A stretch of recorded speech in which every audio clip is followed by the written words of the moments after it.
Assalamualaikum guys, kembali lagi dengan saya Lambi Sinaga.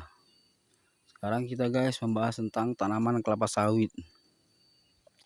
Dimana tanaman kelapa sawit ini adalah tanaman yang paling gampang dipelihara ataupun ditanam, karena dia dapat tumbuh di mana saja asal jangan dalam air ataupun di atas batu ya guys. Jadi tanaman kelapa sawit ini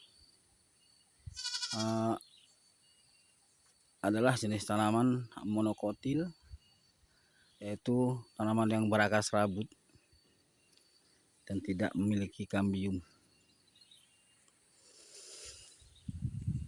Ini adalah salah satu tanaman kelapa sawit ya guys, dimana buahnya lumayan ya, ada 12 tandan dalam satu pohon ini guys.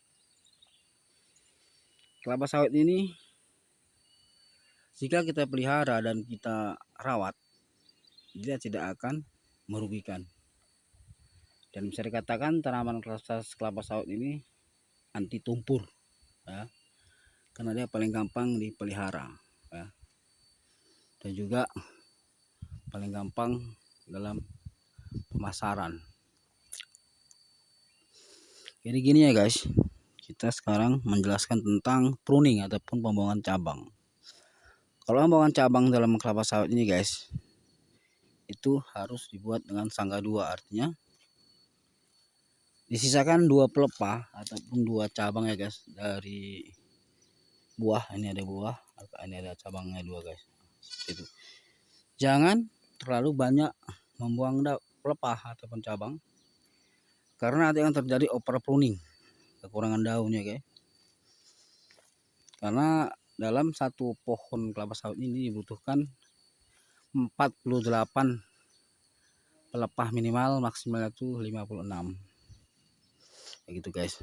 Jadi jangan sampai kurang dari 48. Apa tujuannya? Agar dia tidak berpengaruh ke buah. Kalau pelepah itu terlalu sedikit, kemungkinan buahnya akan berkurang dan juga akan mengecil. Buahnya akan mengecil gitu guys. Jadi kunci tanaman kelapa sawit ini supaya berhasil ya guys, itu kuncinya hanya dua, piringan dan pupuk. Nah, artinya dipiringi, setelah dipiringi baru dipupuk. Nah, gitu guys. Jangan dipupuk dulu baru dipiringi. Nah, itu terbalik ya guys.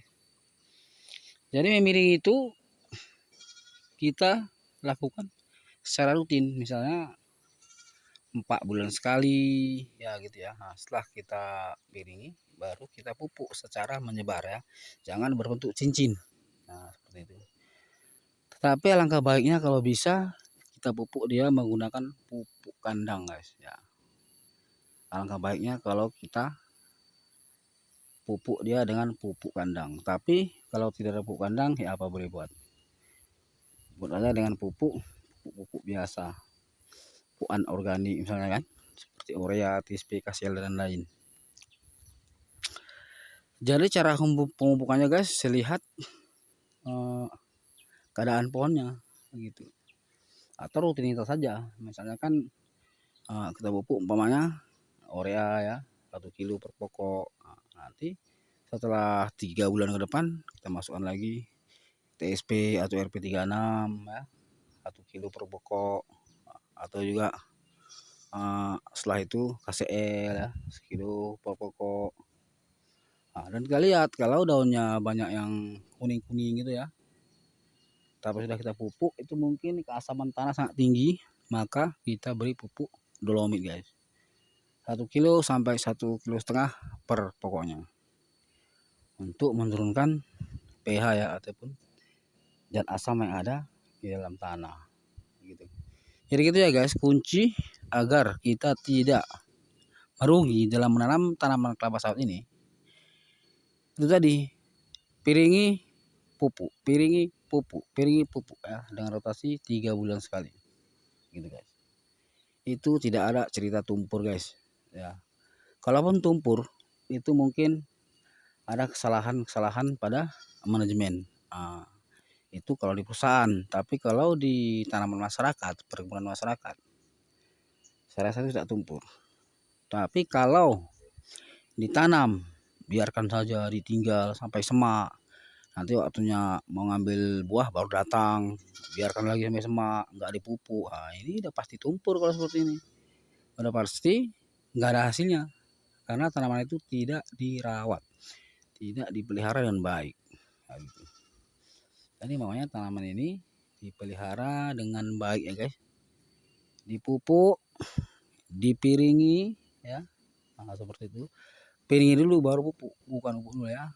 Nah, nanti 6 bulan sekali kita adakan pruning atau pelunasan, yaitu dengan sangga 2 ya, artinya 2 pelepah dari batu ditinggalkan, sisanya ke bawah baru kita pruning gitu guys. Jadi begitulah guys untuk memelihara tanaman kelapa sawit supaya tidak tumpur.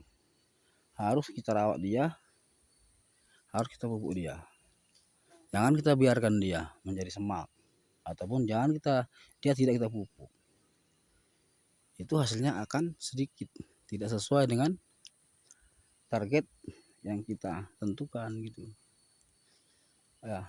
Jadi seperti itu ya guys. Jadi mudah-mudahan bermanfaat untuk teman-teman semua. Nanti lain kesempatan akan kita bahas lagi tentang tanaman kelapa sawit yang lain lagi, misalnya tentang hama dan penyakit ya, tentang LC atau land clearing ya, tentang jarak tanam, tentang produksi, atau tentang apa saja asalkan tentang tanaman kelapa sawit. Untuk kedepannya nanti bisa kita bahas ya teman-teman. Nah, buat aja di kolom komen apa-apa kira-kira yang teman-teman perlukan, nanti akan saya buatkan videonya. Oke guys, jangan lupa subscribe ya guys, subscribe, like, and share ya, agar saya bisa membuat video-video selanjutnya. Assalamualaikum.